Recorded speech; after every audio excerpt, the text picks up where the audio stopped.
he's a mix between a scientist and an engineer. The scientist wants to understand how something works. An engineer says, now that I understand how something works, how can I make it better? And he wants to do both of those things and has been very successful at doing it. And people who work with him see that success and they find that it's deep within them. What is it that they can do to help other people understand the science and then do better medicine?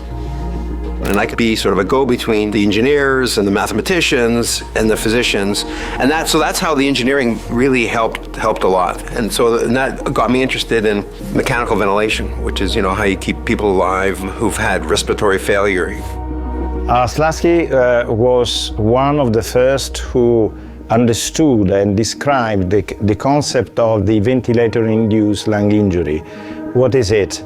Is an injury that the mechanical ventilation that we are obliged to deliver to our patient in order to save their life when there is an acute respiratory failure can cause when the ventilation is not set properly. And a lot of my research is focused on the mechanisms of that ventilator-induced lung injury and how you can actually decrease that injury with appropriate ventilatory strategies. Instead of using relatively large volumes that go into the lung, something as simple as lowering the size of the volume can actually improve outcomes. And it turns out that, like any therapy in medicine, mechanical ventilation can do lots of great things, can save lives, but also can cause harm.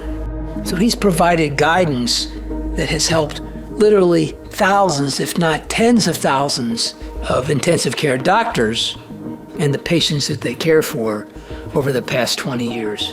Because the work has been widely accepted, and I've been in intensive care units all over the world, in first, second, and third world countries. And when someone needs to be on a ventilator, the stuff that we learned from Art's work is being applied all around the world.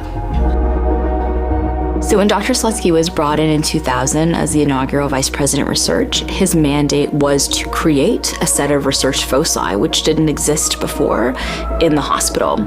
And I started working with him 4 years into that mandate and really into the start of a new strategic plan. St. Michael's at the time had, and still does, has the reputation of serving inner city populations, vulnerable populations. And it was very, very important for Art to build the capacity around research that could have real implication for people and for the population that the organization was trying to serve.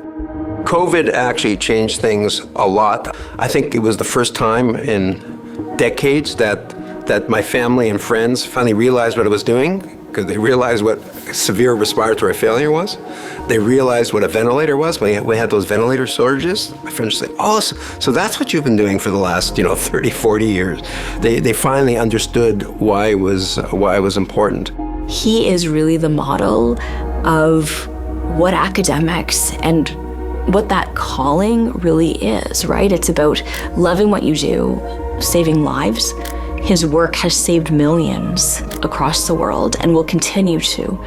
And he has had a firsthand impact on training the finest in the world, whether it be in Italy, in China, in Spain, all around the world. People know him, people respect him, people trust him, and he's earned all of that. And again, has done it with tremendous humility and integrity.